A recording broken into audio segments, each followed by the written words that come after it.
വാഗ്ദത്തങ്ങളിൽ വിശ്വസ്തനും വാക്കുമാത്രമായ സ്വർഗ്ഗത്തിൽ ഞങ്ങൾ നല്ല പിതാവേ, അനുഗ്രഹിക്കപ്പെട്ട വെള്ളിയാഴ്ചയുടെ നല്ല സായംകാലത്തിനായി ദൈവത്തെ സ്തുതിക്കുന്നു, സ്തോത്രം ചെയ്യുന്നു.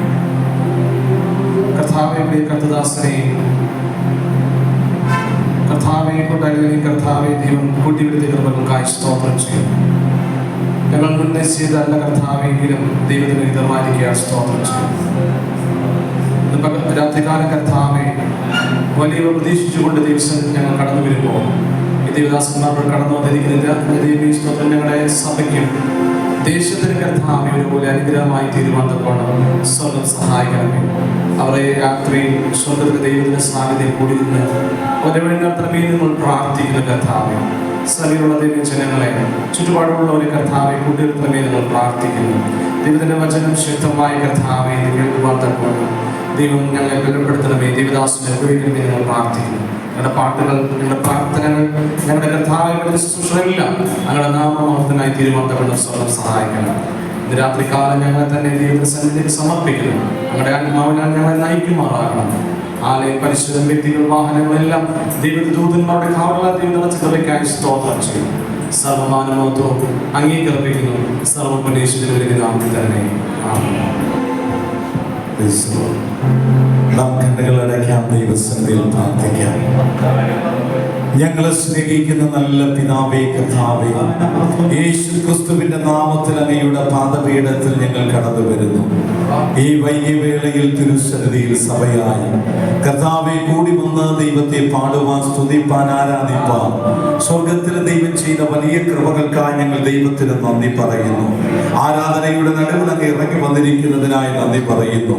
അങ്ങയുടെ സാന്നിധ്യം ഇവിടെ ശക്തമായി വെളിപ്പെടുത്തിക്കൊണ്ടിരിക്കുന്ന കൃപകൾക്കായി നന്ദി പറയുന്നു.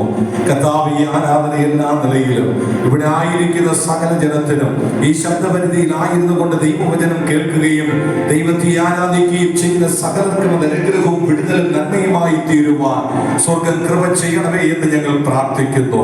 തുടർന്ന് നടക്കുന്ന വചന ശുശ്രൂഷയിലും ദൈവത്തിന്റെ കൃപ വെളിപ്പെടുത്തണമേ. അങ്ങയുടെ പ്രത്യേക അധികാരപ്പെടുത്തി ശക്തീകരിക്കണം. അഭിഷേകത്തിന്റെ നിറവോട് ദൈവം കരങ്ങളെടുത്ത് ഉപയോഗിക്കണമേ എന്ന് പ്രാർത്ഥിക്കുന്നു.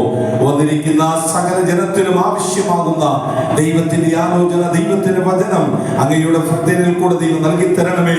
അത് കേൾക്കുന്ന സകല ഹൃദയങ്ങൾക്കും ഒരു വലിയ രൂപാന്തരം ഉണ്ടാകുവാൻ, വിടുതലുണ്ടാകുവാൻ, അത്ഭുതം നടക്കുവാൻ, വചനം കേൾക്കുമ്പോൾ തന്നെ രോഗികൾ സൗഖ്യമാകുവാൻ ദൈവത്തിന് വലിയ പ്രവൃത്തി വെളിപ്പെടുത്തണമേ എന്ന് പ്രാർത്ഥിക്കുന്നു.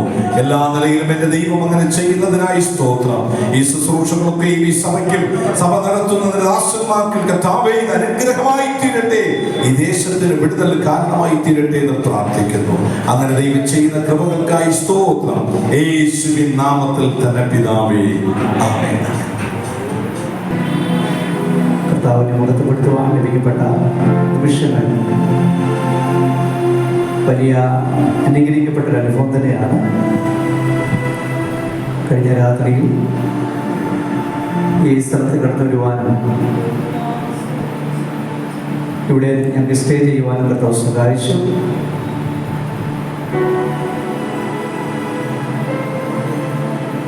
ഞങ്ങൾക്ക് നിറനിലകളിൽ ഫുഡും അതുപോലെ എല്ലാ ക്രമീകരണങ്ങളും ഒരുക്കി തന്ന കർത്തദാസി, അതുപോലെ മറ്റ് ദിവസം എല്ലാവർക്കും യേശുക്രിസ്തു നാമത്തിലുള്ള വന്ദനം പ്രാരംഭമായി അറിയിക്കുന്നു. സെപ്റ്റംബർ മാസം 18-ാം തീയതി പ്രാർത്ഥിച്ച് മല്ലപ്പള്ളിയിൽ നിന്ന് അവിടെ നിന്ന് അടൂർ വന്ന് അവിടുന്ന് ട്രിവാൻഡ്രം നെയ്യാറ്റിൻകര സ്ഥലത്ത് വന്ന് ഞങ്ങൾക്ക് അവിടെ നിന്ന് യാത്ര തിരിക്കുവാനിടയായി. ക്ഷേമത്തോടുകൂടി ധനുഷ്കോടി എന്ന സ്ഥലത്ത് കടന്നു വരുവാനും പ്രാർത്ഥിപ്പാനും അവിടുന്ന് പോണ്ടിച്ചേരിയിലേക്ക് വരുവാനും കർത്താവ് ഞങ്ങളെ സഹായിച്ചു. ഈ രാത്രിയിൽ ഈ മീറ്റിങ്ങിന് ശേഷം ബാംഗ്ലൂരിലേക്ക് കടന്നു പോകാൻ ആഗ്രഹിക്കുന്നു. അതിനുശേഷമായ യാത്ര ഒറീസ, അങ്ങനെ ആ മേഖലയിൽ കടന്നു പോകാൻ ആഗ്രഹിക്കുന്നു. ദൈവങ്ങളുടെ പ്രാർത്ഥന പ്രത്യേകമായി ചോദിക്കുന്നു. ഹല്ലേലൂയ. കരങ്ങൾ ഉയർത്തി കർത്താവിനെ സ്തുതിച്ചാട്ടെ. മനോഹരമായ ഗാനങ്ങൾ നാം കേട്ടുകൊണ്ടിരിക്കുകയായിരുന്നു. 1-2 ഗാനങ്ങളുടെ പാടുവാൻ കർത്താവിൽ ശ്രമപ്പെടുന്നു. കർത്താവ് നമ്മുടെ കൂടെയുണ്ട്. ജീവിതത്തിൻ്റെ ഏത് പ്രതിസന്ധികൾ കടന്നു വരുമ്പോഴും കൈവിടാതെ നമ്മളെ കരം പിടിച്ച് നടത്തുന്ന നല്ല കർത്താവ് ഉണ്ട്. അവൻ കൈവിടുകയില്ല. ദൈവത്തിന് സ്തോത്രം. അവൻ തള്ളിക്കളയുകയില്ല. എത്ര വലിയ ഭാരങ്ങൾ കടന്നു വന്നാലും കൈവിടാത്ത നല്ല കർത്താവ്. വൻവേദന പേരിടുമ്പോൾ വൻഭാരങ്ങൾ പേരിടുമ്പോൾ വൻവേദന ഏറിടുമ്പോൾ ദുഃഖവേള ചാരേണയും മാറാത്ത സ്നേഹമാ യേശുനാഥൻ കൈവിടുകയില്ല. കണ്ണുനീർ തുടയ്ക്കും ജീവിതകാലമെല്ലാം കൈവിടുകയില്ല. കണ്ണുനീർ തുടയ്ക്കും ജീവിതകാലമെല്ലാം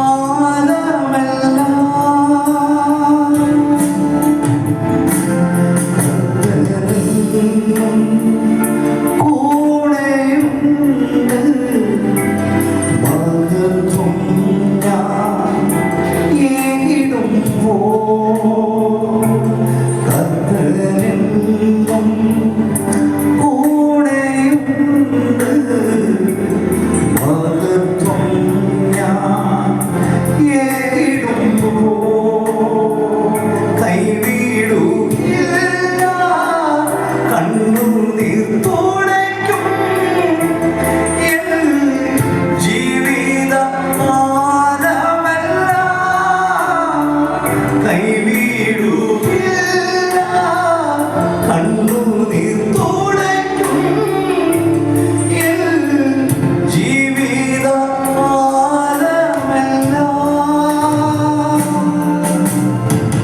ക്രൂശിൽ കണ്ടു നിൻ സ്നേഹത്തെ ജീവനെ തന്നവനെ ആയുസ്സെല്ലാം ആരാധിക്കും രക്ഷകനാം ദൈവത്തെ. ക്രൂശിൽ കണ്ടു നിൻ സ്നേഹത്തെ ജീവനെ തന്നവനെ ആയുസ്സെല്ലാം ആരാധിക്കും രക്ഷകനാം ദൈവത്തെ. കൈവിടുകയില്ല. കണ്ണുനീർ തുടയ്ക്കും ജീവിതകാലമെല്ലാം കൈവിടുകയില്ല. കണ്ണുനീർ തുടയ്ക്കും ജീവിതകാലമെല്ലാം.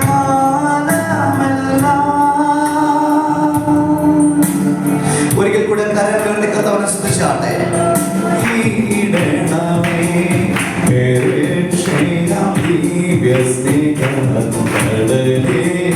ക്രിസ്തേശു നൽകും കരുണാപൂരമേ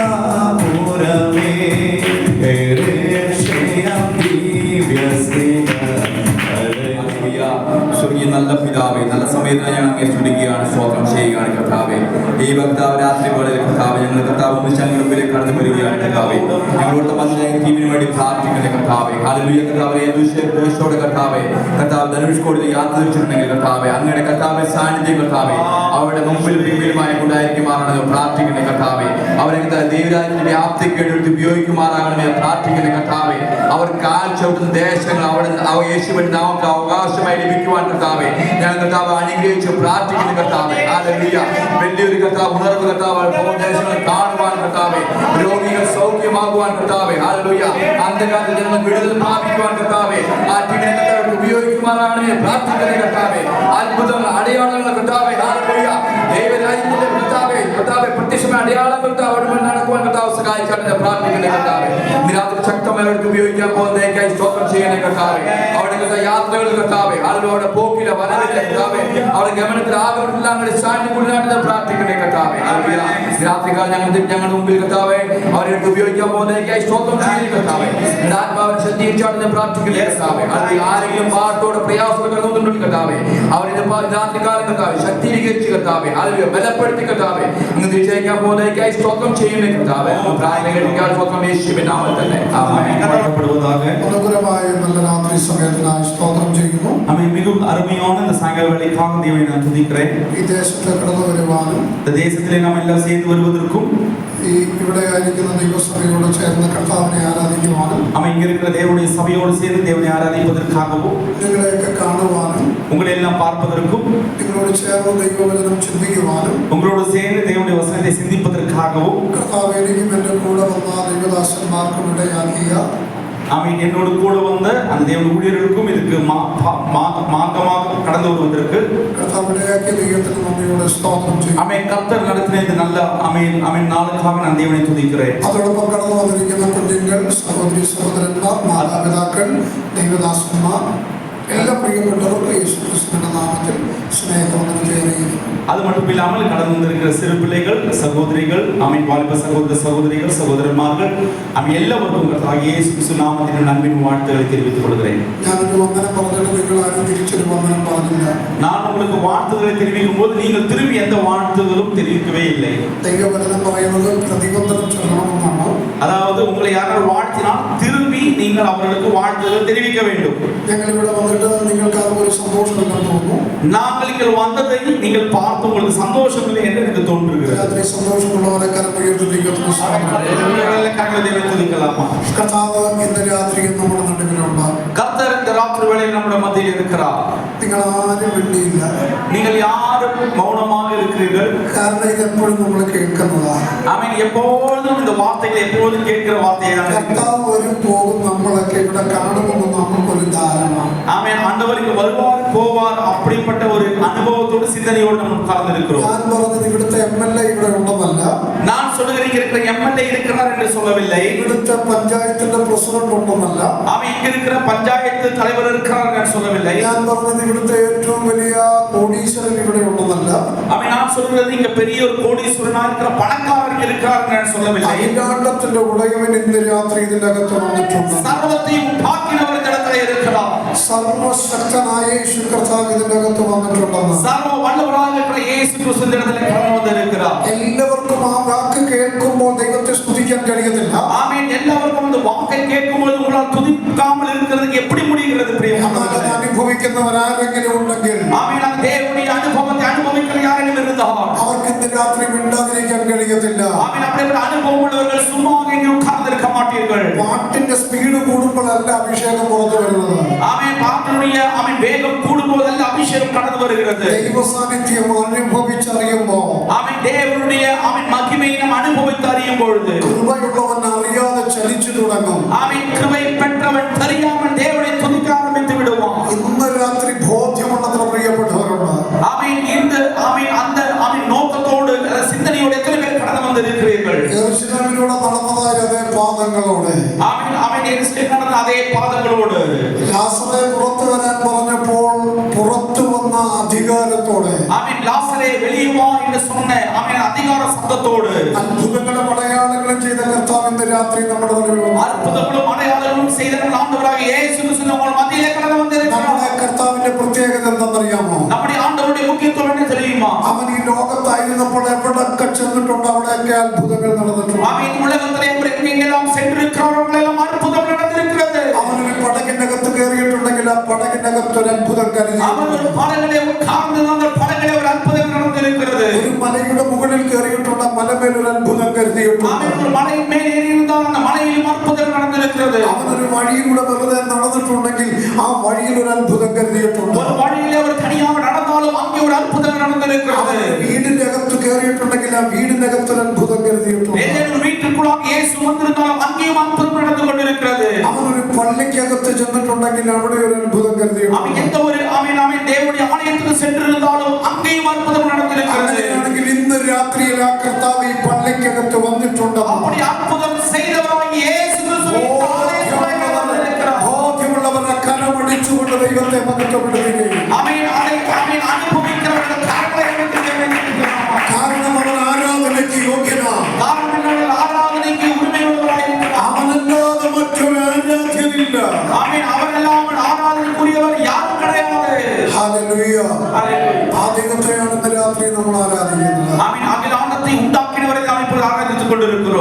രാത്രി കർത്താവേ നീ എന്നോട് സംസാരിക്കണമേ എന്ന് ஆமென். நீங்கள் சொல்ல முடியும் ஆண்டவரே என்னோடு பேசுங்கப்பா. നിങ്ങൾ എല്ലാവരും പ്രാർത്ഥനയോടുകൂടി நீங்கள் எல்லாரும் ஜெபத்தோடு இங்கே உட்கார்ந்திருக்க നാം வேண்டும். ഒത്തിരി പ്രസംഗങ്ങളൊക്കെ കേൾക്കുന്നവരാണ്. நாம் அதிகமாக பிரசங்கங்களை கேட்டு இருக்கிறோம். ദൈവമേ ഇന്ന് രാത്രി ഒരു പ്രസംഗം കേട്ട് പോകാനല്ല ഞാൻ இந்த ഇരിക്കുന്നത്. ராத்திரி வேளையில ஒரு பிரசங்கத்தை கேட்டுட்டு போவதற்காக அல்ல நம்ம வந்திருப்பது. എന്നോട് നീ സംസാരിക്കണം. ஆண்டவரே நீர் என்னோடு பேச வேண்டும் என்று நீங்கள் சொல்லியிருக்க வேண்டும். എന്നോട് നീ വ്യക്തമായി ഇടപെടണം. நீங்கள் என்னோடு ஆண்டவரே தனிப்பட்ட விதத்தில் என்னோடு பேசுங்க ஆண்டவரே நீங்கள் சொல்ல കർത്താവേ வேண்டும். ഇന്ന് രാത്രി നീ എന്നെ തൊടണം. இந்த ராத்திரி வேளையில நீர் என்னை தொட வேண்டும் ஆண்டவரே நீங்கள் சொல்ல ഞാൻ வேண்டும். വന്നതുപോലെയല്ല ഞാൻ മടങ്ങി പോകുമ്പോ நான் வந்தது போல அல்ல ஆண்டவரே நான் கடந்து போக வேண்டியது. അസാധാരണമായ ദൈവകൃപ പ്രാപിക്കണമെന്ന് ஆண்டவரே அப்பா ஆண்டவரே எண்ண முடியாத ஒரு அற்புதமான தேவனுடைய கரத்தை அனுபவிப்பதற்கு ഇന്ന് രാത്രി ആഗ്രഹിക്കുന്ന എത്ര പ്രിയപ്പെട്ടവരുണ്ട്. இன்று சாயங்காலத்திலே அதை அவன் விருப்பத்தோடு உட்கார்ந்திருக்கிற எத்தனை பேர் இருக்கிறீர்கள்? അവരിന്ന് രാത്രിയിൽ പ്രാർത്ഥനയോടെ ആയിരിക്കട്ടെ.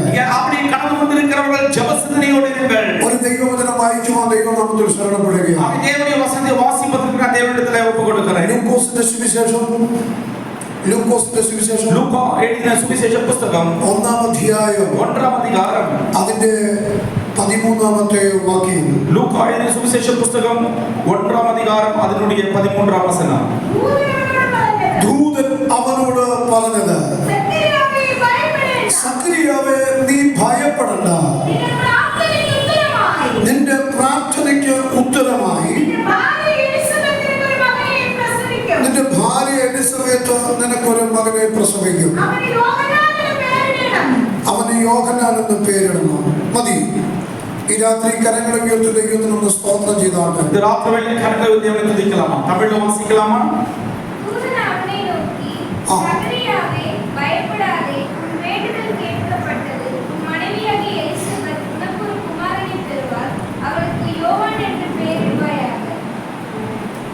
പുരോഹിതനോട് ദൂതൻ സംസാരിച്ച ഒരു പദപ്രയോഗമാണ് ഇന്ന് രാത്രിയുടെ ചിന്തയ്ക്ക് വേണ്ടി ഞാൻ തിരഞ്ഞെടുത്തിരിക്കുന്നത്. ஆமென். இங்க இருக்கிற ஒரு ஆசாரியனுடைய ஆமென் வீட்டிலே அவர் இருக்கிற இடத்துல தூதன் பேசின ஒரு வார்த்தையை தான் சிந்திக்க போகிறோம். സക്കറിയാവേ നീ ഭയപ്പെടണ്ട. முதல் வார்த்தை என்னவென்றால் சக்கரியாவே நீ பயப்பட வேண்டாம். ഞാൻ വന്നിരിക്കുന്നത് നിനക്ക് വേണ്ടിയാ. ஆமென். நான் வந்திருப்பது உனக்காக நான் வந்திருக்கிறேன். നിനക്ക് വേണ്ടി വന്നിരിക്കുന്നത് എന്താണെന്ന് ചോദിച്ചാൽ നിന്റെ പ്രാർത്ഥനയുടെ മറുപടിക്ക് വേണ്ടി ഞാൻ വന്നിരിക്കുന്നു. உனக்காக நான் வந்ததற்கான காரணம் என்னவென்றால் நீ ஜெபித்த ஜெபத்துக்கான மறுபடி இப்பொழுது வந்திருக்கிறது. ഈ സക്കറിയാവിന്റെ ഒരു ക്വാളിറ്റി എന്ന് പറയുന്നത് പുരോഹിതൻ വെറും ഒരു പുരോഹിതൻ മാത്രമല്ല. ஆமென். சக்கரியாவினுடைய தரம் என்னவென்றால் அவன் வெறும் ஆசாரியன் மட்டும் கிடையாது. അവൻ പ്രാർത്ഥിക്കുന്ന മനുഷ്യനായിരുന്നു. ஆமென். அவன் நன்றாக ஜெபிக்கிற ஒரு மனுஷனாக இருந்தான். ഹലോ, ഇന്ന് രാത്രി എത്ര പേർക്ക് മനസ്സിലാകുന്നുണ്ട്? எத்தனை பேருக்கு அது புரிகிறது பிரியமானவர்களே? പ്രാർത്ഥിക്കുന്നവനോട് സംസാരിക്കുന്ന ഒരു ദൈവം ഇന്ന് രാത്രി ஜெபிக்கிறவர்களுக்காக பேசுகிற ஆண்டவரை நாம் ஆராதித்து கொண்டிருக்கிறோம். പ്രാർത്ഥിക്കുന്നവന്റെ വിഷയത്തിൽ ഇടപെടുന്ന ഒരു ദൈവത്തെയാണ് ഞാൻ ദൈവമാരാധന. ஜெபிக்கிறவருடைய விஷயத்தில் அவன் இடപെടുகிற தேவனை நாம் ஆராதித்து கொண்டிருக்கிறோம். പ്രാർത്ഥിക്കുന്നവനെ അറിയുന്ന ഒരു ദൈവത്തെയാണ് ഞാൻ ஜெபிக்கிறவரை அறிகிற ஒருவரை நாம் ஆராதித்து கொண்டிருக்கிறோம். പ്രാർത്ഥിക്കുന്നവർ ഇന്നുവരെയുള്ള ചരിത്രം പഠിച്ചാൽ അവരാരും പരാജയപ്പെട്ടു പോയിട്ടില്ല. ஜெபிக்கிறவருடைய சரித்திரத்தை நீங்கள் பார்த்தீர்கள் என்றால் அவர்கள் யார் தோல்வியடைந்ததான சரித்திரமே கிடையாது. ജപിക്കുന്നവന്റെ കുടുംബം മുടിഞ്ഞു പോയിട്ടില്ല. ஜெபிக்கிறவருடைய குடும்பம் அழிந்து போனதற்கான சரித்திரம் கிடையாது. പ്രാർത്ഥിക്കുന്ന സഭ നശിച്ചു പോയ ചരിത്രമില്ല. ஜெபிக்கிற சபை நாசமாய் போனதற்கான சரித்திரம் கிடையாது. പ്രാർത്ഥിക്കുന്നവനെ നോക്കിയാൽ അവൻ വിജയിച്ച ചരിത്രം മാത്രമേ ഉള്ളൂ. ஆமென். ஜெபிக்கிறவருடைய வாழ்க்கையை பார்த்தால் அவன் எப்போதும் ஜெயிக்கிறவனாய் தான் இருப்பான். പ്രാർത്ഥിക്കുന്നവനെ കണ്ടാൽ അറിയാം.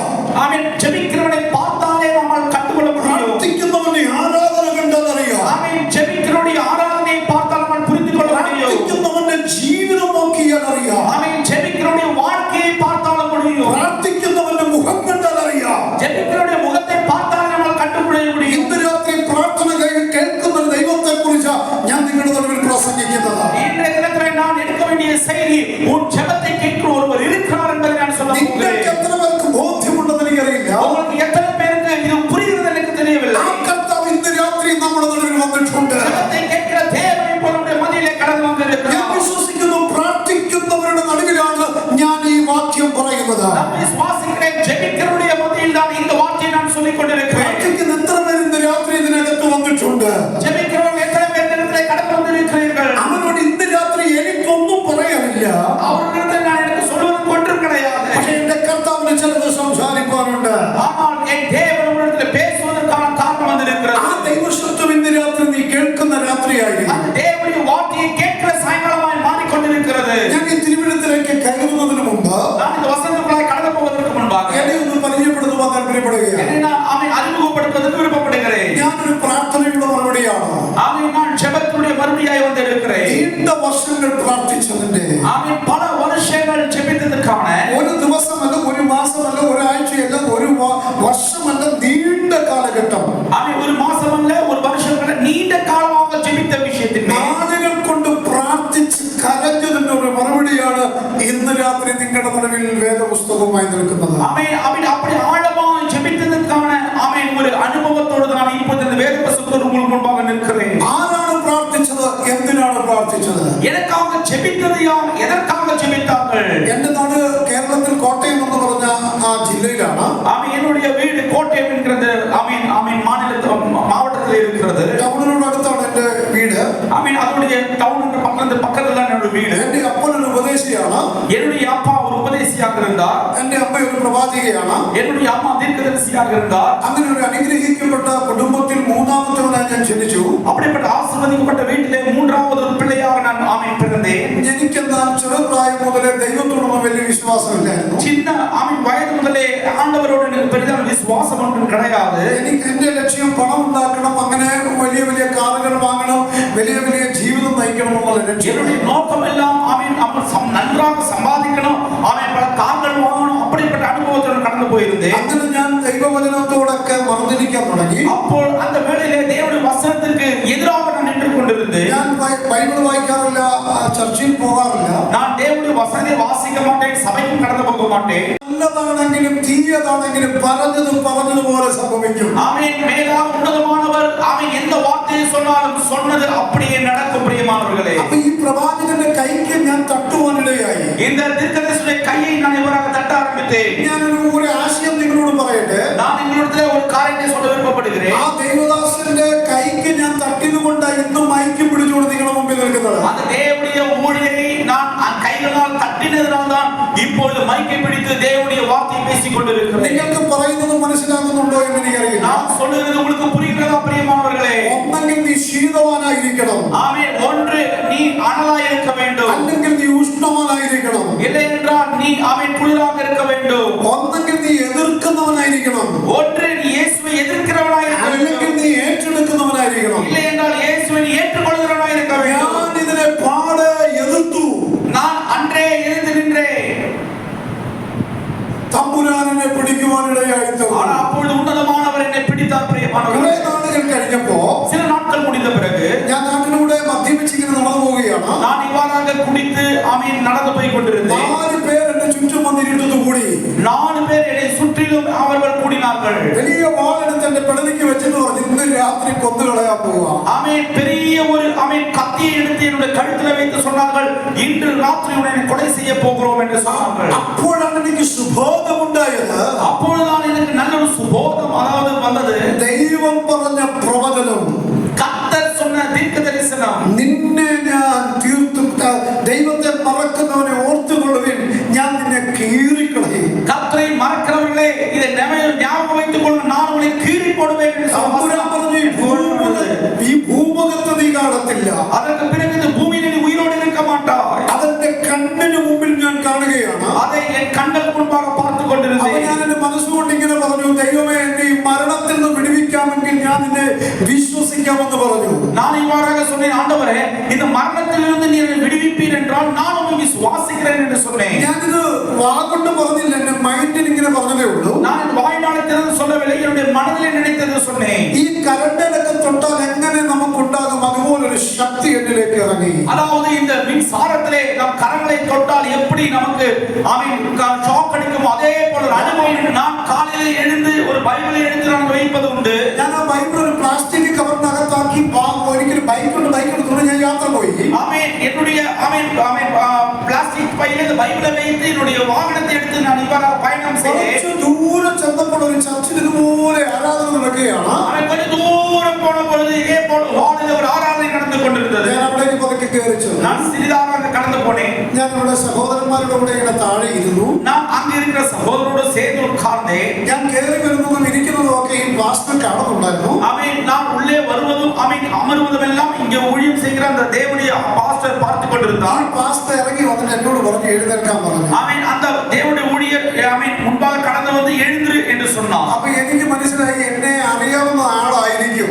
அப்ப எனக்கு நன்றாக புரிந்தது என்னை தெரிந்தவர் தான் இந்த ஊழியக்காரராக இருப்பார் என்று. എഴുന്നേറ്റ് പോകാൻ പറയുകയായിരിക്കും എന്ന് ഞാൻ വിചാരിച്ചു. நான் நினைத்தேன் என்னை பற்றி தெரிந்ததுனால இங்கிருந்து எழுந்து போடா அப்படின்னு சொல்றதுக்காக அவர் வருகிறார் நினைத்து கொண்டேன். പക്ഷേ അതല്ല ഇവിടെ സംഭവിച്ചത്. ஆனால் அதெல்லாம் அங்கே நடந்தது.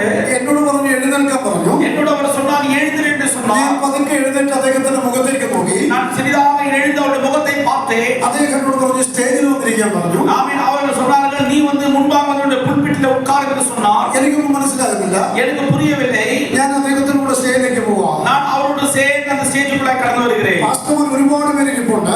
பல ஊழியர்கள் உட்கார்ந்து கொண்டிருந்தார்கள். അദ്ദേഹത്തിന്റെ അടുത്തന്നെ ഇരുത്തി அவருடைய அருகாமையிலே அவர் உட்கார வைத்தார். പാട്ട് കഴിഞ്ഞ് ആരൊക്കെയോ പ്രാർത്ഥിച്ചുകൊണ്ടിരിക്കുകയാണ്. ஆமென். அந்த பாட்டு முடிந்த பிறகு பலரும் ஜெபித்துக் கொண்டிருந்தார்கள். ശ്രദ്ധിക്കുന്നുണ്ടോ നിങ്ങൾ എന്നെ? நீங்கள் எல்லாம் கவனிக்கிறீர்களா என் வார்த்தையை? അപ്പോഴേക്കും എന്റെ കാതിൽ ഇങ്ങനെ പറഞ്ഞു. அப்பொழுது அந்த தேவனுடைய ஊழியரின் காதிலே வர ஒரு வார்த்தை சொன்னார். ഇന്ന് പകല് ദൈവവചനം പ്രസംഗിക്കണം. இன்று பகலிலே நீ தேவனுடைய வசனத்தை பிரசங்கிக்க வேண்டும். ഞാൻ പറയുന്നത് നിങ്ങൾക്ക് എത്ര പേർക്ക് മനസ്സിലാകും? நான் சொல்வது உங்களுக்கு எத்தனை பேருக்கு புரிகிறது பிரியமானவர்களே? ബൈബിൾ എന്താണെന്ന് അറിയില്ല. வேத புத்தகம் என்ன என்பது எனக்கு தெரியாது. ഉൽപ്പത്തിയുടെ വെളിപ്പാട് എവിടെന്ന് അറിയത്തില്ല. ஆமென். ஆதியாகம புத்தகம் எங்கே, வெளிப்பாடு புத்தகம் எங்கே எனக்கு தெரியாது. കഴിഞ്ഞ രാത്രി ഞാനൊരു മദ്യപാനിയാണ്.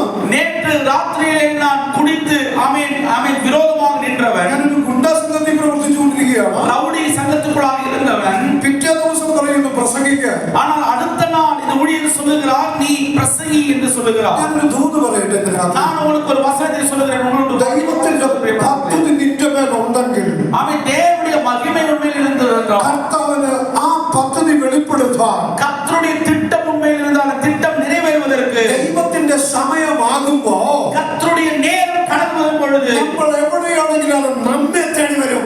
நாம் எங்கே இருந்தாலும் நம்மை தான் உபயோகிப்போம். ഞാൻ കർത്താവിനെ തേടി പോയതല്ല.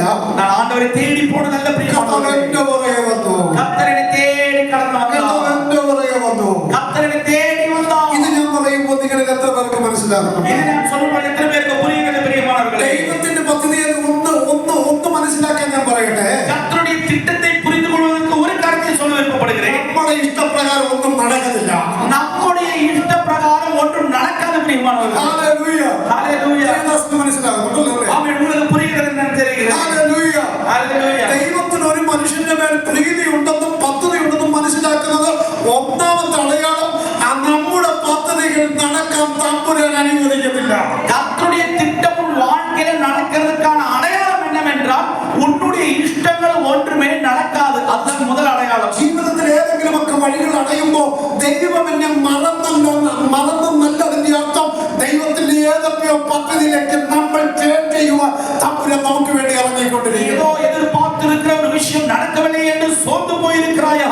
இல்லை பிரியமானவர்களே, ஆமென் மகளே, மகனே, உனக்காக ஒரு பெரிய ஒரு திட்டத்தை, மாற்று திட்டத்தை நம் தேவன் வைத்திருக்கிறார். അപ്പോൾ ഞാൻ ചർച്ചിലിരിക്കുകയാണ്. நான் அந்த சபையில் உட்கார்ந்து கொண்டிருந்தேன். പാസ്റ്ററിനോട് പറഞ്ഞു ദൈവവചനം പ്രസംഗിക്കണം. அது தேவனுடைய ஊழியர் சொன்னார் நீ இப்போ தேவனுடைய வசனத்தை பிரசங்கிக்க வேண்டும். എനിക്ക് പ്രസംഗിക്കാൻ അറിയാതില്ല. அப்ப நான் சொன்னேன் என்னால பிரசங்கிக்க எனக்கு தெரியாது. എന്റെ അതരത്തിലൂടെ ചീത്ത വാക്കുകൾ മാത്രമാ വരുന്നത്. என்னுடைய நாவிலிருந்து கெட்ட வார்த்தைகள் மட்டும் தான் வந்து கொண்டிருந்தது. ഈ സമൂഹത്തിന്റെ നടുവിൽ ഇങ്ങനെ നിന്നിട്ടില്ല. அவன் இப்படிப்பட்ட ஜனக்கூட்டத்துக்கு முன்பாக நின்றது கிடையாது. ഞാനൊരു ബൈബിൾ കോളേജിൽ ഇൻസ്റ്റിറ്റ്യൂട്ടിൽ പോയിട്ടില്ല. நான் வேத புத்தகத்தை அவன் சொல்லிக் கொடுக்கிற பைபிள் கோளேஜிலே போனது கிடையாது. എനിക്ക് ഗ്രാജുവേഷൻ ആരും തന്നിട്ടില്ല. அவன் அது கிராஜுவேஷன் பண்ணி கிடைத்தது கிடையாது. എനിക്കൊരു ഓർഡിനേഷൻ കിട്ടിയിട്ടില്ല. அவன் தேவனுடைய ஊழியனாவதற்கான அவன் அந்த அதிகாரம் எனக்கு கிடைக்கவில்லை. ഞാനൊരു പാസ്റ്റർ അല്ല. நான் ஒரு ஊழியனும் கிடையாது. എന്നെ ആരും തലയിൽ കൈവച്ച് നിയോഗിച്ചിട്ടില്ല. என் தலையில யாரும் கை வைத்து என்னை அதற்காக உபயோகிக்கப்படும்படியாக ஆசீர்வதிக்கவும் இல்லை. ഞാൻ ആ സമയത്ത് അവിടെ എഴുന്നേറ്റ് ഓടാൻ തുടങ്ങുക. நான் அப்பொழுது அந்த பிரசங்க பீடத்திலிருந்து எழுந்து ஓட ஆரம்பித்தேன். അപ്പോ அப்பொழுது എന്റെ മനസ്സിൽ ഇങ്ങനെ വന്നു. அப்பொழுது என் மனதில் இவ்வாறாக வந்தது. കഴിഞ്ഞ രാത്രി സംസാരിച്ചത് ശരിയാണോ തെറ്റാണോ? நேற்று ராத்திரியிலே நான் கேட்ட வார்த்தை கரெக்ட் சரியா தவறா അപ്പൊ என்பதை ഞാൻ അവിടെ ഇരുന്ന് ഇങ്ങനെ പറഞ്ഞു, ദൈവമേ എന്നോട് ഇപ്പൊ സംസാരിക്കണം. அப்பொழுது நான் இவ்வாறாக சொன்னேன், தேவனே என்னோட பேசுங்கப்பா என்று சொன்னேன். ഞാനൊരു ദൂത് പറഞ്ഞാൽ നിങ്ങൾ വിശ്വസിക്കും. நான் தேவனுடைய ஒரு வசனம் ஒரு வார்த்தையை சொல்ல போகிறேன். നമ്മുടെ ദൈവത്തിന്റെ പ്രത്യേകത എന്താണെന്നറിയോ? நம்முடைய தேவனுடைய முக்கியத்துவம் என்ன தெரியுமா? അവൻ നമ്മോട് സംസാരിക്കും. அவர் நம்மோடு பேசிக்கொண்டே இருப்பார். അവൻ നമ്മോട് സംസാരിക്കും. அவர் நம்மோடு பேசிக்கொண்டே இருப்பார். മറ്റൊരു ദൈവത്തിനും ആ ഒരു പ്രത്യേകതയില്ല. ഇല്ല. மற்ற எந்த ஒரு தேவனுடைய சொல்லுகளுக்கு யாருக்கும் முக்கியத்துவம் கிடையாது. നമ്മുടെ ദൈവം നമ്മോട് സംസാരിക്കുന്നു. நாம் ஆராதிக்கிற தேவன் நம்மோடு பேசிக்கொண்டே இருப்பார். ഞാനിത് പറയുമ്പോഴുണ്ടല്ലോ, நான் சொல்லும்போது இருக்கிறது பிரியமான കർത്താവ് നമ്മുടെ നടുവിൽ വന്നിട്ടുണ്ട്. இந்த அதே தேவன் நம்முடைய மத்தியில் இப்படி வந்திருக்கிறார். അവൻ രാത്രി ഇവിടെ വന്നിട്ടുണ്ട്. அதே தேவன் ராத்திரி நம்ம மத்தியில் வந்திருக்கிறார். അപ്പൊ ഞാൻ എഴുന്നേറ്റ് പോകാൻ തുടങ്ങുക. நான் எழுந்து ஓட ஆரம்பிக்கிறேன். ഞാൻ ദൈവത്തോട് പറഞ്ഞു, എന്നോട് ഇപ്പോ സംസാരിക്കണമേ. நான் கேட்டேன், தேவனே இப்போது என்னோட பேசுங்க. അപ്പോൾ എന്റെ കാതിലേക്ക് ഒരു ശബ്ദമുണ്ട്. என்னுடைய காதிலே வர ஒரு வார்த்தை வெளிப்பட்டது. മകനെ ഭയപ്പെടണ്ട, மகனே பயப்படாதே, ഇന്നു മുതൽ ഞാൻ നിന്നെ ഉപയോഗിക്കാൻ തുടങ്ങുക. நான் இன்று முதல் உன்னை உபயோகிக்க போகிறேன் என்று சொன்னார். ഇന്നു മുതൽ ഞാൻ നിന്നെ ഉപയോഗിക്കാൻ இன்று முதல் நான் உன்னை உபயோகிக்க போகிறேன் என்று சொன்னார். ഞാൻ അതുവരെ പ്രസംഗിച്ചിട്ടില്ല കേട്ടോ. ஆமென். அப்படி அது வார்த்தைகள் வரைக்கும் நான் பிரசங்கித்தது கிடையாது അതുവരെ பிரியமானவர்களே. ഞാൻ വായിച്ചിട്ടില്ല, പഠിച്ചിട്ടില്ല. அப்படிப்பட்ட வார்த்தைகளை நான் வாசித்ததும் கிடையாது, படித்ததும் கிடையாது. തമ്പുരാൻ ഒരു പദ്ധതിക്ക് തറക്കല്ലിട്ടാൽ അവൻ മേൽക്കുരയും പണിയും. ஆமென். உன்னதமானவர் உன் வாழ்க்கைக்கான ஒரு திட்டத்தை போட்டால் திட்டம் வளர்ந்து கொண்டுதான் இருக்கும். ഞാൻ അങ്ങനെ പ്രസംഗിക്കാൻ എഴുതേക്കുക. நான் அப்படி பிரசங்கிப்பதற்காக எழுந்தபொழுது കർത്താവിനോട് പറഞ്ഞു, ഭയപ്പെടരുത്. ஆண்டவர் என்னை பார்த்து சொன்னால் பயப்படாதே. കഴിഞ്ഞ രാത്രി ചെയ്ത ഒന്നും പറയണ്ട. நேற்று ராத்திரி நடந்த அனுபவம் ஒன்றும் யாருக்கு ഞാൻ சொன்னாங்க. നിന്റെ അകലത്തോട് കൂടെ ഇരിക്കും. நான் உன் வாயோடு கூட இருப்பேன். ഇന്നു മുതൽ നിന്റെ ശുശ്രൂഷയെ ആരംഭിക്കുക. இன்று முதல் உன் ஊழியம் ஆரம்பிக்கிறது என்று தேவன் சொன்னார். ഞാൻ എഴുന്നേറ്റു. நான் எழுந்தேன். ഞാൻ ദൈവത്തോട് ഇങ്ങനെ പറഞ്ഞു, நான் ஆண்டவரிடத்தில் இவ்வாறாக சொன்னேன், കർത്താവേ, എന്നെ കൊണ്ട് ഒന്നും കഴിയത്തില്ല. ஆண்டவரே என்னை கொண்டு ஒன்றும் செய்ய முடியாதப்பா. ഞാനിത് പറഞ്ഞത് എനിക്ക് ഓർമ്മയുണ്ട്. இது மட்டும் சொன்னது எனக்கு ஞாபகம் இருக்கிறது. 1.25 മണിക്കൂർ ഞാൻ പ്രസംഗിച്ചു. 1.25 மணி நேரம் அங்கே நான் பிரசங்கித்தேன். ഹലോ, கேட்கிறதா? ഹലോ, கேட்கிறதா? ഞാൻ ഇന്നും പറയുന്നൊരു ആശയമുണ്ട്. இன்றும் நான் சொல்லுகிற ஒரு முக்கியத்துவமான வார்த்தை இருக்கிறது. എന്നെ കൊണ്ട് കഴിയത്തില്ലെന്ന് സമ്മതിക്കാവോ? உன்னால் முடியாது என்று சொல்லுகிற எந்த விஷயமாக இருந்தாலும், നമ്മളെ കൊണ്ട് ഒന്നിനും കൊള്ളത്തില്ലെന്ന് സമ്മതിക്കാവോ? உன்னை கொண்டு எந்த காரியத்துக்கும் உபயோகமாகாதவன் என்று சொன்னாலும் അവിടെ സ്റ്റാർട്ടാകും തമ്പുരാന്റെ പദ്ധതികൾ. அங்கேதான் கர்த்தருடைய கருத்துடைய திட்டங்கள் நிறைவேறிக் கொண்டு. ദൈവത്തിന് വേണ്ടത് നമ്മുടെ കഴിവല്ല. தேவனுக்கு வேண்டியது உன்னுடைய திறமை அல்ல. ദൈവത്തിന് വേണ്ടത് നമ്മുടെ മിടുക്കല്ല. அவன் தேவனுக்கு வேண்டியது உன்னுடைய திறமையும் அவன் அனுபவம் அல்ல. ദൈവത്തിന് വേണ്ടത് വെറുതെ നമ്മളെയാണ്. அவன் கர்த்தருக்கு வேண்டியது நம்மை தான் ஆண்டவருக்கு வேண்டும். പൊട്ടനെ പോലെ വിശ്വസിക്കുക. நீ ஒரு ஒரு முட்டாளை போல் அப்படியே நீ விசுவாசிக்க ஆரம்பித்தால், തമ്പുരാൻ പറയുന്നത് വിശ്വസിക്കാൻ ഒരു മനുഷ്യൻ മനസ്സ് കാണിച്ചാൽ, அவன் இயேசு கிறிஸ்து சொல்லுகிற அந்த வார்த்தையை கேட்டு நீ அதற்கு கீழ்ப்படிவதற்கு தயாரானா അവനെ ദൈവം ഉപയോഗിക്കാൻ തുടങ്ങും. அந்த மகனை எடுத்து தேவன் ഞാൻ உபயோகிப்பார். 1.25 മണിക്കൂർ പ്രസംഗിച്ചു കേട്ടോ. அப்படிப்பட்ட வார்த்தையை நான் பிரசங்கித்தேன் பிரியமா. പ്രസംഗം കഴിഞ്ഞപ്പോ அப்படி பிரசங்கம் முடிந்த பொழுது ഒരു പാസ്റ്റർ എന്നെ എടുത്ത് വന്നു. ஒரு தேவனுடைய ஊழியர் என்னிடத்தில் கடந்து வந்தார். എന്നോട് ചോദിച്ചു, 27-ാം തീയതി ഡേറ്റ് ഉണ്ടോ എന്ന് ചോദിച്ചു. 27ஆம் தேதி உங்களுக்கு டேட் இருக்கா என்று கேட்டார். നിങ്ങൾക്ക് ആർക്കും പിടികിട്ടില്ല. உங்களுக்கு யாருக்கும் புரியவில்லை நினைக்கிறேன். എനിക്ക് ഒട്ടും ഒന്നും പിടികിട്ടിയില്ല. எனக்கு ஒன்று பண்றது எனக்கு புரியவில்லை. കാരണം പാസ്റ്റർമാരുമായിട്ട് എനിക്ക് യാതൊരു ബന്ധവുമില്ല. ஏனென்றால் தேவனுடைய ஊழியர்களோடு எந்த ஒரு உறவும் எனக்கு கிடையாது. എന്റെ അപ്പനോട് പോലും ഞാൻ മിണ്ടത്തില്ല. என்னுடைய தகப்பனோடு போல் நான் பேச மாட்டேன். കാരണം എനിക്ക് ഇഷ്ടമല്ല. எனக்கு என் அப்பாவை பிடிக்கவே பிடிக்காது. ഞാനൊരു കാര്യം പറയട്ടെ. நான் ஒரு காரியத்தை சொல்லுகிறேன். എനിക്ക് ജീവിതത്തിൽ ഇഷ്ടമില്ലാത്തൊരു കാര്യമായിരുന്നു ഉപദേശം. என்னுடைய வாழ்க்கையில மிகவும் பிடிக்காத ஒரு காரியம் தான் இந்த உபதேசம், அதாவது செய்தி கொடுப்பது. തമ്പുരാൻ എന്നെ ഉപദേശിയാക്കി മാറ്റി. ஆனால் தேவன் இப்போது தேவனுடைய செய்தியை கொடுக்கிற உபயோக பாத்திரமாக மாற்றினார். ഹല്ലേലൂയ. ஹல்லேலூயா. അപ്പൊ അങ്ങനെ ഞാൻ പാസ്റ്റർ ചോദിച്ചു, 27-ാം തീയതി ഡേറ്റ് ഉണ്ടോ?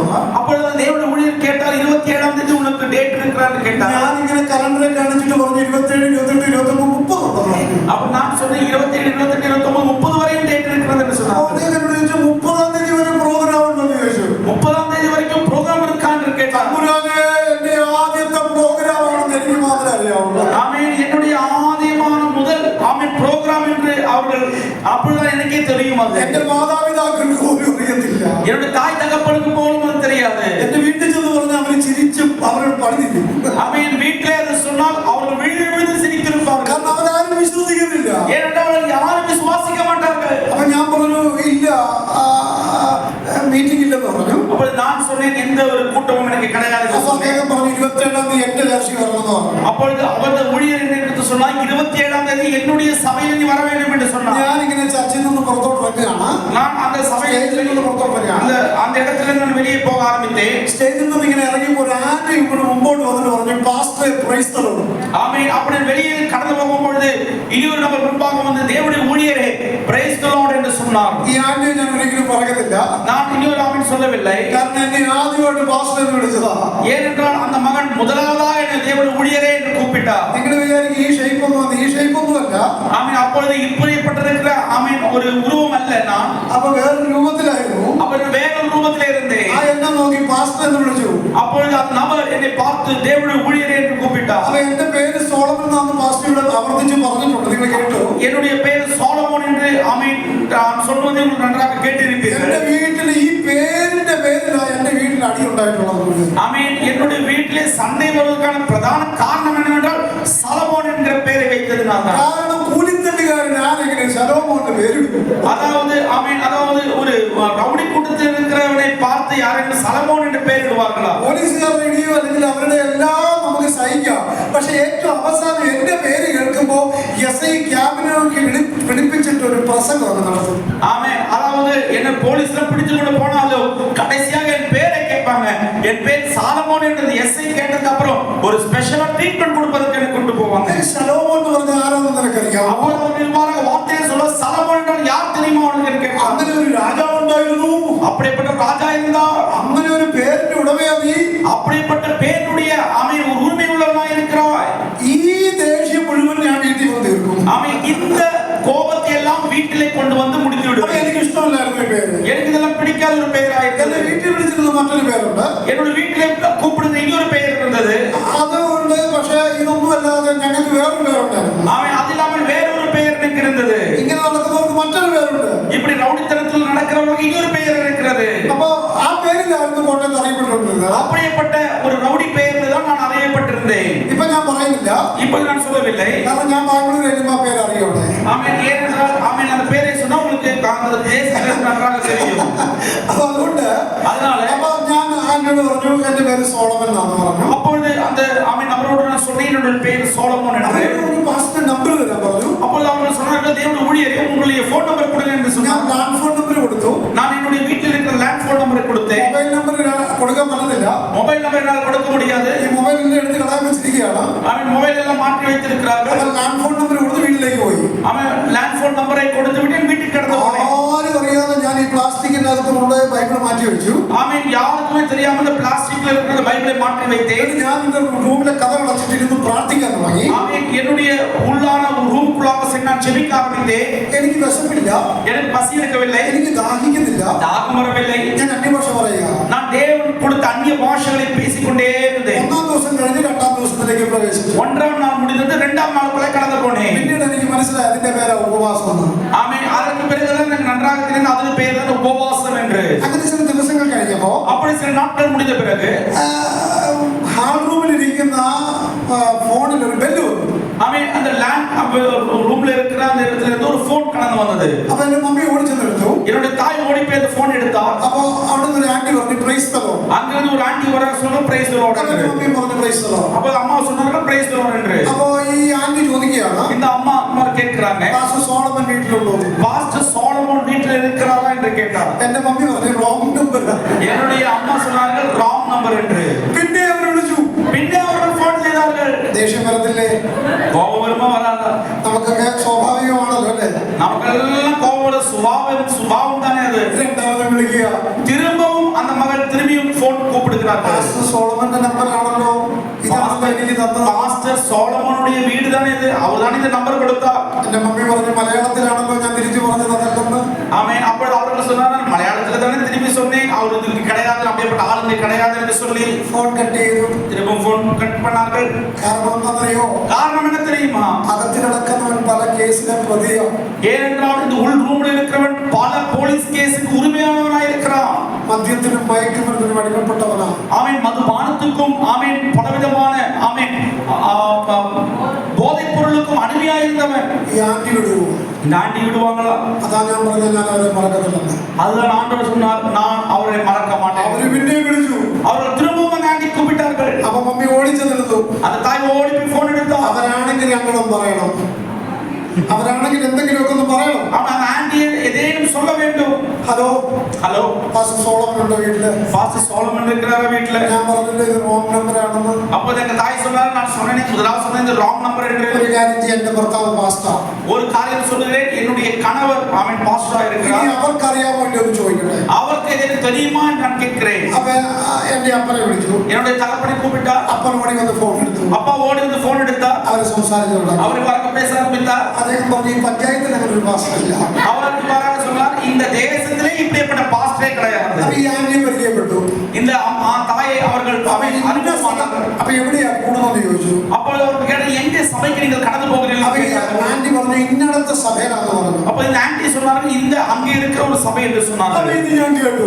அதை நான் கேட்டேன். ഞാൻ ഓടി நான் ஓடி போனேன். വന്നിട്ട് പറഞ്ഞു, நான் வந்து சொன்னேன், പപ്പ ഇതെനിക്കുള്ള കോളാന്ന് പറഞ്ഞു. அப்பா இது எனக்கு வந்திருக்கிற காலப்பா என்று சொன்னேன்.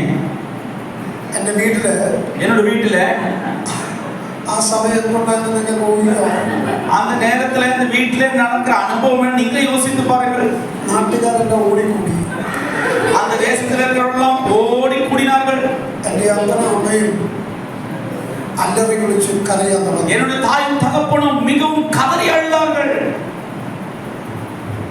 നാട്ടുകാരോടി കുറിച്ച് ഇത് എന്തോ സംഭവം എന്നറിയാം. ஆமென். ஊரில் இருக்கிறவெல்லாம் ஓடி வந்து இது என்ன நடக்கிறது வீட்டில் ஓடி வந்து பார்த்தார்கள். അവരുടെ നടുവിൽ നിർത്തിക്കൊണ്ട് എന്റെ അപ്പനും അമ്മ ഇങ്ങനെ പറഞ്ഞു, ஆமென். அந்த தேசத்தில் இருக்கிறவர்களுக்கு முன்பாக என் மேல் கையை வைத்து என் தகப்பனும் தாயும் ஒரு வார்த்தையை சொன்னார்கள். നീണ്ട വർഷങ്ങൾ ഞങ്ങൾ പ്രാർത്ഥിച്ചു. பல வருஷத்துடைய ஜெபத்துடைய மறுபடி ഞങ്ങൾ പോലും അറിയാതെ நாங்கள் போலும் தெரியாமல் ദൈവം ഞങ്ങൾക്ക് വേണ്ടി ഇറങ്ങി വന്നു. எங்கள் தேவன் எங்களுடைய ஜெபத்தை கேட்டு இறங்கி வந்தார்.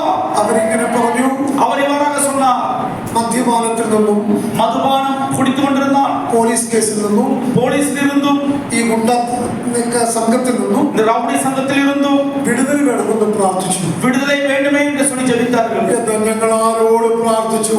ஆனால் நாங்கள் யாரிடத்திலே ஜெபித்தோமோ ആ ദൈവത്തെ പ്രസംഗിക്കുവാൻ തമ്പുരാൻ அந்த தேவனை பிரசங்கிப்பதற்கு உன்னதமானவர் ഒരൊറ്റ ദിവസം കൊണ്ട് തെരഞ്ഞെടുത്തു. ஒரே ஒரு நாளிலே தேவனை தெரிந்து கொண்டார். ഒരൊറ്റ ദിവസം കൊണ്ട് തെരഞ്ഞെടുത്തു. ஒரே ஒரு நாளிலே தேவன் தெரிந்து கொண்டார். എന്റെ പേരിൽ ദേശത്ത് അവരുടെ തല കുനിച്ചു. ஆமென். எந்த தேசத்திலே என்னுடைய தலை குனிக்கப்பட்டதோ, തമ്പുരാൻ ആ വിഷയത്തിൽ ഇറങ്ങി വന്നപ്പോ எந்த விஷயத்திலும் தலை குனிவு கடந்து வந்தோ ആ വിഷയത്തിൽ അവർ തല ഉയർത്തി. அந்த விஷயத்தில் ஒரு தலையை உயர செய்கிறவர் அவர். ഏത് വിഷയത്തിൽ അവർ അപമാനം സഹിച്ചുവോ, எந்த விஷயத்திலே அவமானம் சகித்தாயோ ദൈവം ആ വിഷയത്തിൽ ഇറങ്ങി വന്നപ്പോൾ ആ വിഷയത്തിൽ അവർ അഭിമാനം കൊണ്ടു. ஆமென். அந்த விஷயத்திலே தேவன் இறங்கி வந்தபோது அவமானப்பட்ட விஷயத்தில் உன்னதமான அனுபவம் அவருக்கு கடந்து வந்தது. കേരളത്തിൽ നിങ്ങൾ 14 ജില്ല എവിടെയാന്ന് പറഞ്ഞാൽ നിങ്ങളുടെ പഞ്ചായത്തിൽ ഞാൻ പ്രസംഗിച്ചിട്ടുണ്ട്. ஆமென். 14 ஆமென் மாவட்டமாக இருந்தாலும் கேரளாவில் எல்லா மாவட்டத்திலும் பிரசங்கித்திருக்கிறேன். ഞാൻ കേരളത്തിലെ ഓൾമോസ്റ്റ് എല്ലാ കവറിനും തെരുവിൽ നിന്ന് പ്രസംഗിച്ചിട്ടുണ്ട്. ஆமென். ஆமென். கேரளாவில் இருக்கிற எல்லா தெருமுனையிலும் இருந்து நான் தேவனை பிரசங்கித்திருக்கிறேன். എനിക്ക് പേടിയില്ല.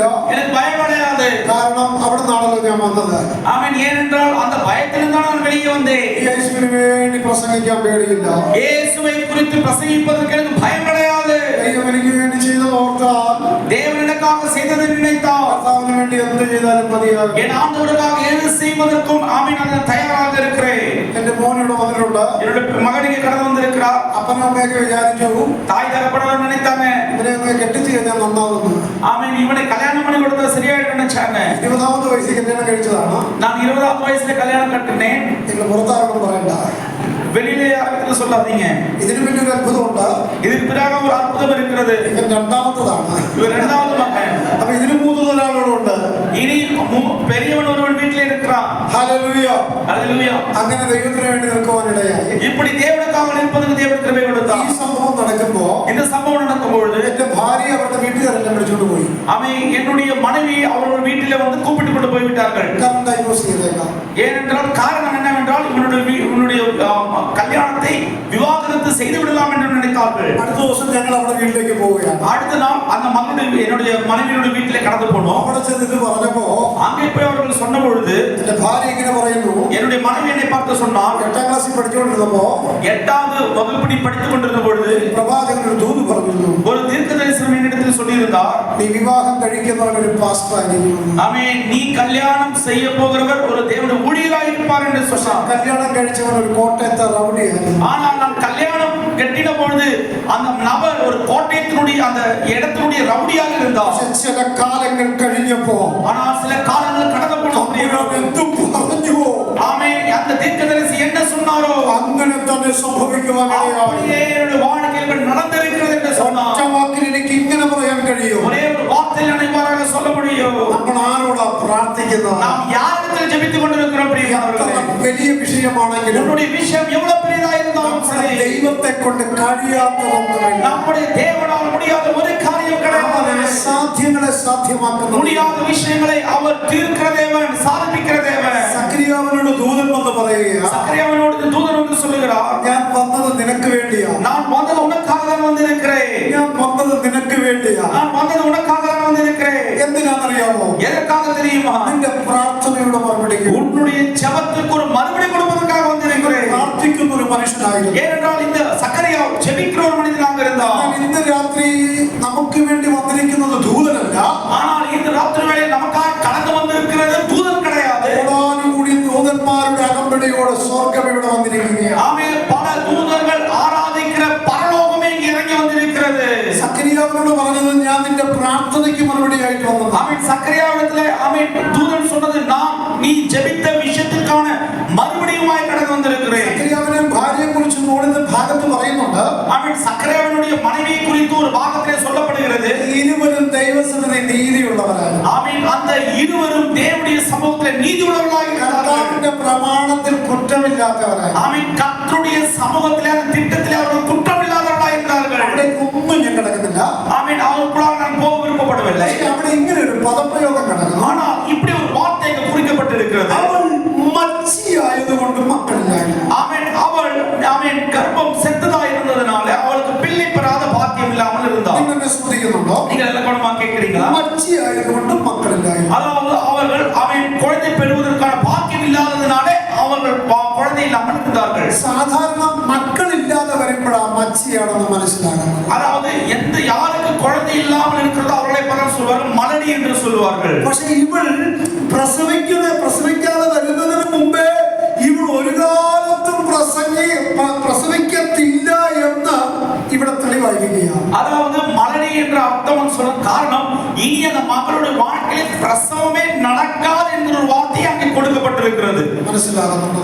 புரிகிறவர்களுக்கு நான் தேவனை சோதரிக்கிறேன். മക്കളില്ലാതെ കൊണ്ട് മച്ചിയായിരുന്നു എന്ന് പറഞ്ഞാൽ നമുക്ക് മനസ്സിലാക്കാം. அதாவது பிள்ளை இல்லாதவர்கள் இருக்கிறாங்க, மலடியா இருக்கிறவங்க இருக்காங்க. அது ரெண்டு பேரும் சொன்னா நமக்கு வித்தியாசம் புரியும். എന്നാൽ ഇവിടെ പറയുന്നു മച്ചിയായതുകൊണ്ട് ഇവൾക്ക് മക്കളില്ലായിരുന്നു. அதாவது மலடியா இருந்ததுனால எலிசபெத்துக்கு பிள்ளை இல்லாமல் இருந்தது. അവൾക്ക് ഒരിക്കലും അമ്മയാകാൻ കഴിയത്തില്ല. எந்த ஒரு காரணத்திலும் எலிசபெத் அம்மாவாக முடியாது. രണ്ടാമത്തെ കാര്യം, ഇരുവരും വാർദ്ധക്യം ചെന്നവരായിരുന്നു. ஆமென். இரண்டாவது, இரண்டு பேரும் வயது சென்றவர்களாய் இருந்தார்கள். ഒരിക്കലും ഒരു സാധ്യതയുമില്ല. ஆமென். ஒரு காலம் எந்த ஒரு காரணமும் கூடாது. മൂന്നാമത്തെ കാര്യം, மூன்றாவது காரியம், ഇവർ രണ്ടുപേരും വിട്ടില്ല, അഭിഷേകത്തിന് വേണ്ടി പ്രാർത്ഥിക്കുന്നവരായിരുന്നു. இரண்டு பேரும் அந்த விஷயத்துக்காக விடவில்லை, தொடர்ந்து ஜெபித்துக் கொண்டிருந்தார்கள். പഴയ നിയമവും പുതിയ നിയമവും തമ്മിൽ ഒരു വ്യത്യാസം നമുക്കറിയാമല്ലോ. பழைய ஏற்பாட்டுக்கும் புதிய ஏற்பாட்டுக்கும் வித்தியாசம் தெரியுமா? 400 വർഷത്തെ നിശബ്ദ കാലഘട്ടം എന്നാ പറയുന്നത്. 400 வருஷத்துடைய இருண்ட காலம் அதுக்கு இடையில் இருக்கிறது சொல்லுகிறார்கள். പ്രവാചകന്മാരില്ല, அங்கே தீர்க்கதரிசிகள் கிடையாது, അത്ഭുതങ്ങളില്ല, அங்கே அற்புதங்கள் கிடையாது, അടയാളങ്ങളില്ല. அடையாளங்கள் கிடையாது.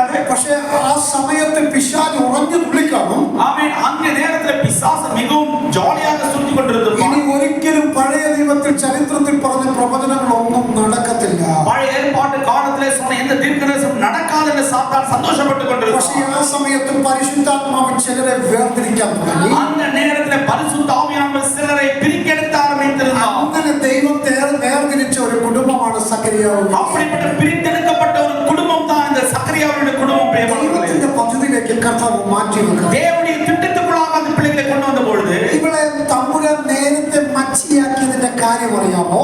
இந்த தேவன் இந்த எலிசபெத்தை முன்பாகவே மலடியாக்கினதுக்கான காரணம் என்னவென்றால், ഇവൾക്ക് മക്കളെ കൊടുക്കാതിരുന്നത് തമ്പുരാനാണ്. ஆமென். இந்த எலிசபெத்துக்கு குழந்தை கொடுக்காமல் இருந்தது தேவன் தான். കാരണം ദൈവത്തിന്റെ പദ്ധതിയിലേക്ക് ഇവരെ തമ്പുരാൻ മാറ്റി വെച്ചിരിക്കുന്നു. ஏனென்றால் தேவனுடைய திட்டத்துக்குள்ளாக இந்த குடும்பத்தை தேவன் மாற்றிக்கொண்டே இருந்தார். ദൈവത്തിന്റെ പദ്ധതിക്ക് വേണ്ടി മാറ്റി വെച്ചവരുടെ ജീവിതത്തിൽ தேவனுடைய திட்டத்துக்காக மாற்றி வைக்கப்பட்டிருக்கிற எல்லா குடும்பமே, ഞാൻ മുമ്പേ പറഞ്ഞതുപോലെ ഒരിക്കൽ കൂടി ആവർത്തിച്ചു പറയാം, நான் முன்பே சொன்னது போல இப்போ